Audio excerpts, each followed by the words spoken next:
Pada kesempatan kali ini kita mari arsir dulu perjalanan market ya. Perjalanan market mulai dari GPP dulu ya.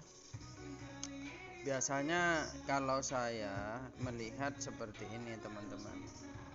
Kita nah kayak begini ya.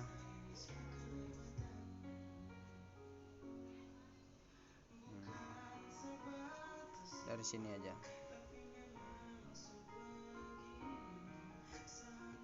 Ini ada momentum. Satu, jadi ada candle sell yang berterusan. Nih, 1, 2, 3, 4, 5. Jadi ada candle momentum 1, 2, 3 atau lebih. Maka itu namanya momentum atau bisa dikatakan kompres ya. Nah, di sini terdapat candle base, bisa base, namanya base atau candle kejepit ya namanya. Kalau saya bilang candle kejepit. Kenapa saya bilang candle kejepit? Karena di sini dijepit oleh sell dan biru baru sell lagi seperti itu. Nah, ini menjadi pertahanan yang sangat kuat sekali untuk sebuah market ya. Kita kurung aja di sini. Atau kita kasih tanda boleh begini. Begini bisa, atau bisa juga pakai kotak ya. Cara nandainya seperti ini. Ini kotak, di bawah baru kita kurung seperti ini teman-teman. Buat yang sudah terbiasa marking seperti ini, ini gampang aja. Tapi buat teman-teman yang masih belum bisa untuk bikin kotak atau marking, ini sangat luar biasa. Jadi kita kurung seperti itu. Kita pakai garis lagi ya. Salah nih, salah. Maaf. Salah pencet. Nah, garis trend kita pakainya.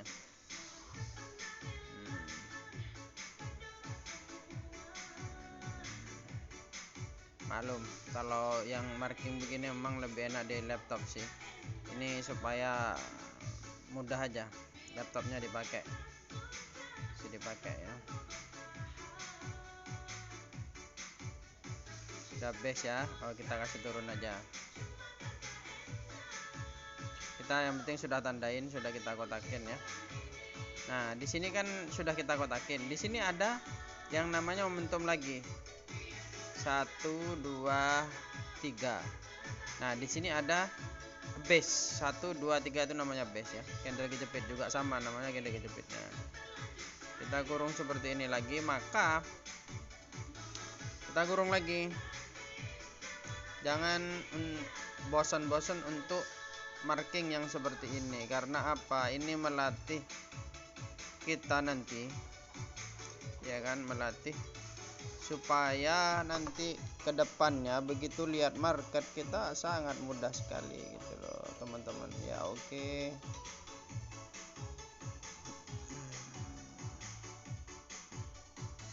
Selanjutnya kita ginikan lagi garis trend ya. Nah, maka ini sudah berakhir. Kalau kita melihat dari sini,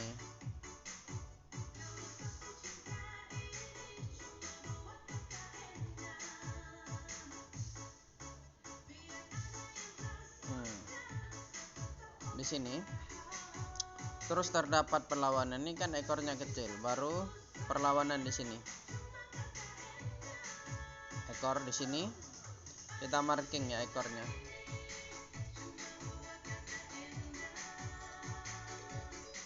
Saya akan arsir sedikit demi sedikit.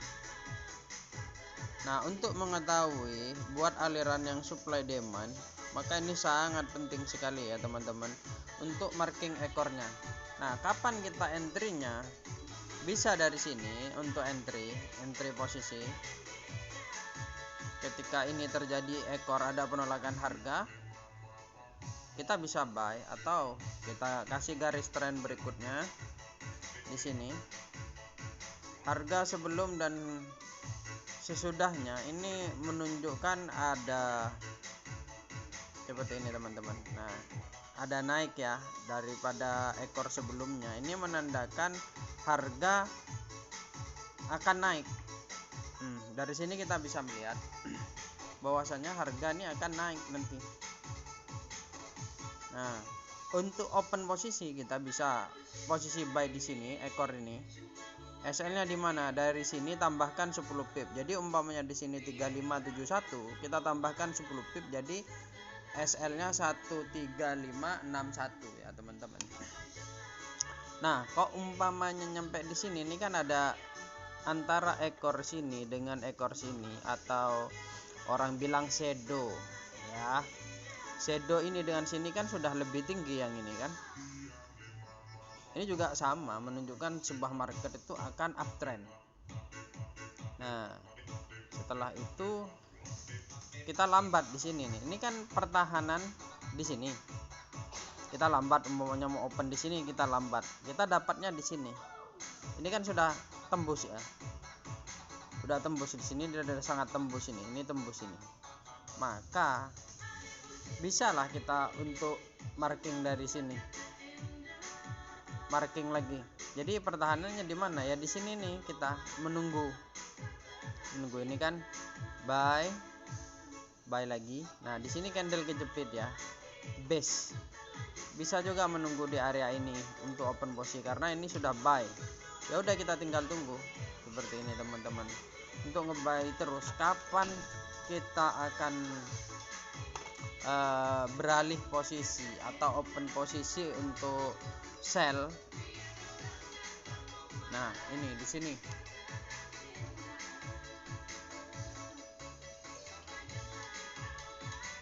Ketika seller keluar ya.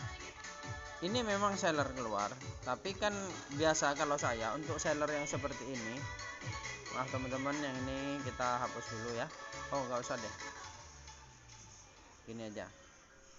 Biasanya untuk seller, kita menemukan seller, saya tidak semerta-merta langsung open posisi. Kita lihat dulu begini. Ini kan di H4. Kita ganti warna ya. Warnanya kita ganti dulu biar mudah untuk, karena di sini sudah banyak tanda. Tekan lama.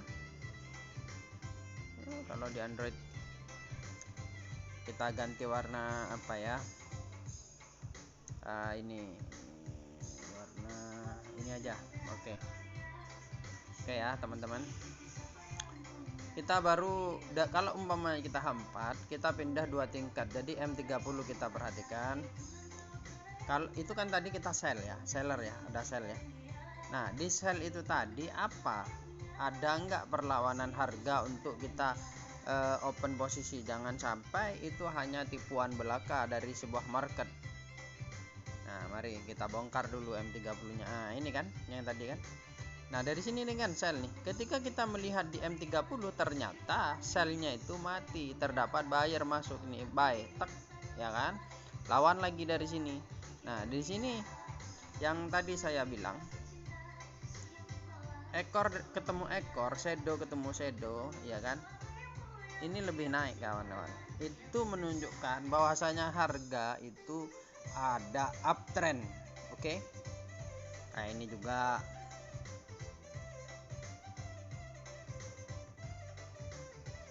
ini menunjukkan harga uptrend ya. Bisa diperhatikan ini.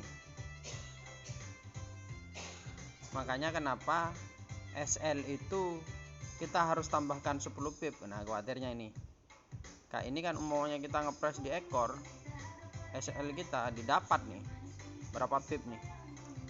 Ini 145 44. Kena kita.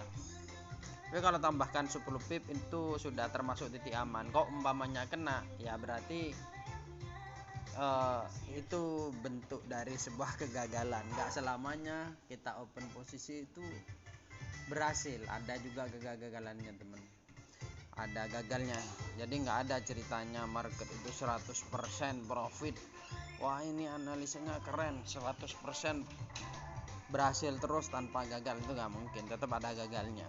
Nah, itulah namanya analisa. Karena yang namanya analisa ibaratnya begini loh. Wah, ini cuaca di langit mendung. Nah, kebiasaannya kalau langit mendung itu akan turun hujan. Tapi kan ada namanya market itu mendung tapi nggak turun hujan. Atau begini, ada orang naik sepeda motor. Biasanya dia send ke kiri, ternyata dia ke kanan. Nah itu bentuk dari ini. Kebanyakan orang kan send ke kiri, tapi kan ada orang yang send ke kiri tapi ke kanan. Nah seperti itu. Itulah analisa. Ya jadi oke, kita kembali lagi ke sini. Nah dari sini selnya, andai kata sel ini dia tembus lagi dengan ada sel berikutnya, maka ini bisa dikatakan selnya itu berhasil tadi. Berarti kan ini hanya manipulasi, penipuan semata. Jadi seperti itu ya. Nah ternyata dari sini ini